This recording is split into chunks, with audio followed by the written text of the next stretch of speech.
দর্শক আসসালামু আলাইকুম, আমি সেলিনা রহমান। আপনাদের সবাইকে আমন্ত্রণ জানাচ্ছি আমার কুকিং এবং লাইফস্টাইল চ্যানেলের আজকের পর্বে। আজকে আমি আপনাদেরকে দেখাবো মাহে রমজানকে সামনে রেখে কিভাবে স্বাস্থ্যসম্মত উপায়ে একদম দেশীয় স্বাদে খুব মজাদার টেস্টি জিলাপি বানাতে হয়। হ্যাঁ দর্শক, আপনারা এতক্ষণে ছবি দেখে নিশ্চয়ই বুঝে গেছেন মুখরোচক এই জিলাপি হচ্ছে আমার আজকের রেসিপি। চলুন দেখে নেই এই জিলাপি বানাতে আমাদের আজকের রেসিপিতে ইনগ্রেডিয়েন্টস কী কী লাগছে। মাসকলাই ডাল নিয়েছি আমি 1.5 কাপ। এখানে অবশ্যই আপনাদের খোসা ছাড়ানো পরিষ্কার সাদা মাসকলাই ডাল নিতে হবে। 1/2 কাপ নিয়েছি আতপ চাল এবং 1/2 কাপ নিয়েছি ময়দা। ভাজার জন্য তেল লাগবে পরিমাণ মতো, 2-3 কাপ হলেও চলবে। 1 টেবিল চামচ ঘি। শিরা বানানোর জন্য 2 কাপ চিনি, সেই সাথে 2 কাপ পানি এবং অপশনাল যদি বাসায় থাকে 1 চিমটি পরিমাণ সাফরান।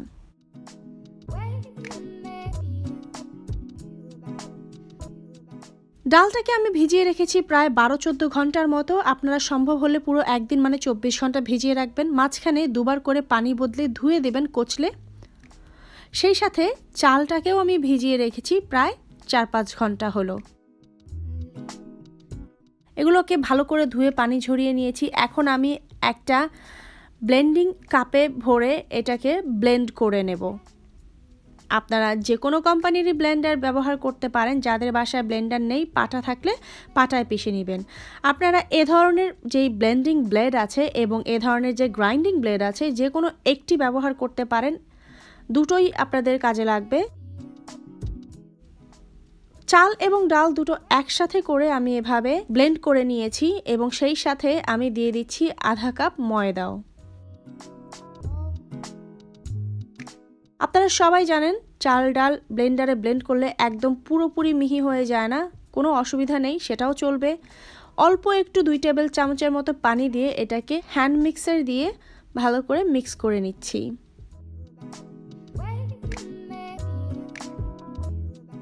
পানিটা খুব সাবধানে দিতে হবে। আমি 2 টেবিল চামচ দেওয়ার পরে এই যে আপনারা কনসিস্টেন্সিটা দেখছেন যে এটা কেমন ভেঙে ভেঙে পড়ছে, তার মানে আরও একটু পানি লাগবে।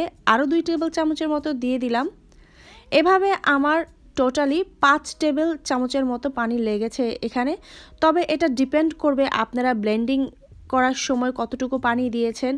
প্রত্যেক ক্ষেত্রেই এটা ডিফারেন্ট হতে পারে। আপনারা একটু দেখে খেয়াল করে এবং বোঝার চেষ্টা করুন। আমি দেখাচ্ছি কনসিস্টেন্সিটা এরকম হবে। পিঠা বানানোর যে ডো হয় সেটার মতো পাতলাও হবে না বা রুটির মতো একদম জমাটো হবে না, মাঝামাঝি একটা পর্যায়ে থাকবে। কাইন্ডলি দেখে বোঝার চেষ্টা করুন।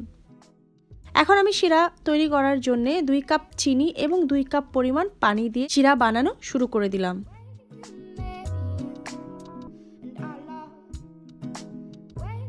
একটু নেড়ে দিচ্ছি যাতে নিচ থেকে চিনিটা পুড়ে শিরার রংটা কালচে না হয়ে যায়। এদিকে শিরা যখন জাল হতে থাকলো তখন একটা জিপলক ব্যাগে আপনারা চাইলে যে দুধের প্যাকেট আছে বা যে কোনো শক্ত যে কোনো কিছুর যেই প্যাকেট থাকে সেটাকে এভাবে কেটে নিয়ে একটা কাপে বা গ্লাসে রেখে তার মধ্যে এই যে মিশ্রণটা তৈরি করেছি চাল ডাল ময়দা, সেটা দিয়ে দিচ্ছি।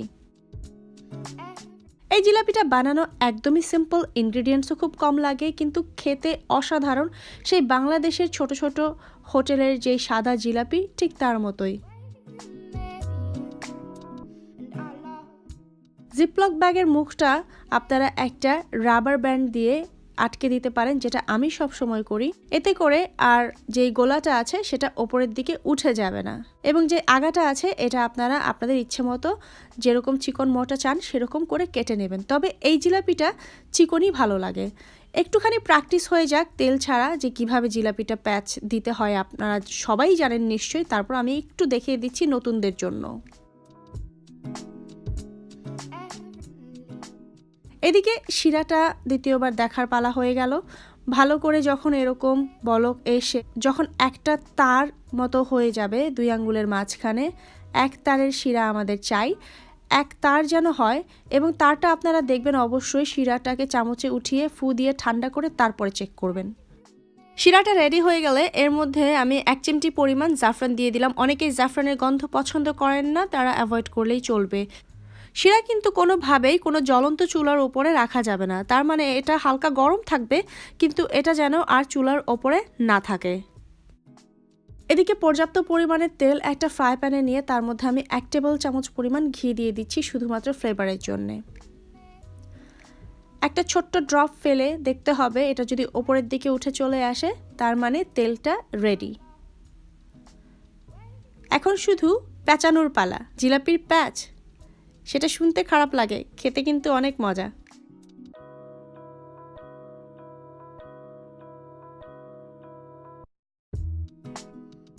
জিলাপি হতে কিন্তু একদমই সময় লাগে না, বিশ্বাস করুন 1 থেকে 2 মিনিটই যথেষ্ট। যখন এরকম একটা হালকা সোনালী রঙের আভা দেখবেন জিলাপির গায়ে, তখনই এটাকে আসলে তুলে ফেলার সময় হয়ে গেছে। একবার উল্টালেই কিন্তু জিলাপিটা হয়ে যায়। এক উল্টানোর মাঝেই জিলাপিটা আপনাদের ভেজে ফেলতে হবে এবং তারপরে শিরায় দিয়ে সেটাকে সাথে সাথেই এভাবে উল্টে পাল্টে উঠিয়ে নিতে হবে। শিরায় যদি বেশ কিছুক্ষণ এই জিলাপি রেখে দেন তাহলে কিন্তু সগি হয়ে যাবে, মানে একটু নেতিয়ে যাবে।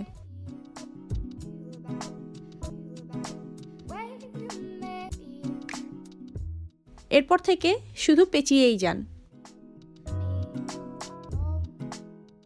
আমার শিরার যে হাঁড়িটা সেটা আসলে বেশি একটা ছড়ানো না, তাই এই যে পুরো জিলাপির মালাটা সেটা ধরে শিরায় ভেজাতে পারছি না, তাই একটা কেচি দিয়ে দুটো দুটো করে কেটে দিচ্ছি।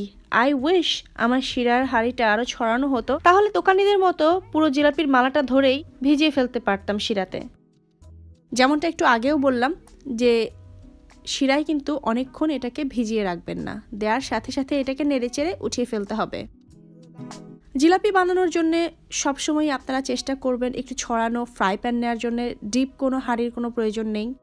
জিলাপি ভাজার হাঁড়িতে যত কম ডেপথ থাকে তত বেশি জিলাপিটা উঠে চলে আসে ওপরে তাড়াতাড়ি। দেখতে পাচ্ছেন কত সুন্দর হয়েছে জিলাপিটা। আমি একটা ভেঙেও দেখাচ্ছি, আওয়াজটা নিশ্চয়ই কানে যাবে আপনাদের।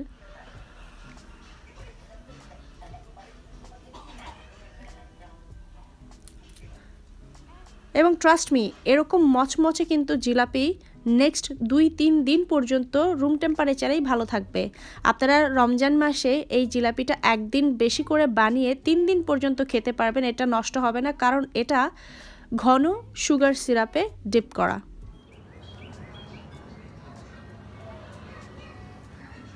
যাই হোক, দিন শেষে আমি এরকম 1 থালা জিলাপি বানাতে পারলাম আজকের ইনগ্রেডিয়েন্টস থেকে।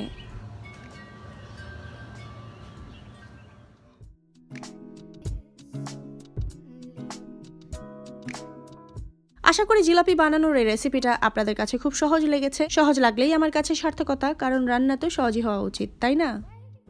বানিয়ে খেয়ে দেখবেন, আমার জন্য অবশ্যই দোয়া করবেন। ভালো লাগলে একটা লাইক, কমেন্ট এবং শেয়ার করবেন, যত খুশি তত আমাকে সাপোর্ট করার জন্যে। আমার চ্যানেল সাবস্ক্রাইব করার জন্য আপনাদের সবার কাছে অনুরোধ রইল। আসছে মাহে রমজান উপলক্ষে আরও অনেক অনেক রেসিপি নিয়ে হাজির হয়ে যাব খুব শীঘ্রই। সেই পর্যন্ত আপনারা সবাই ভালো থাকবেন, সুস্থ থাকবেন, আমার জন্য দোয়া করবেন। And keep watching Selina Rahman. আল্লাহ হাফেজ।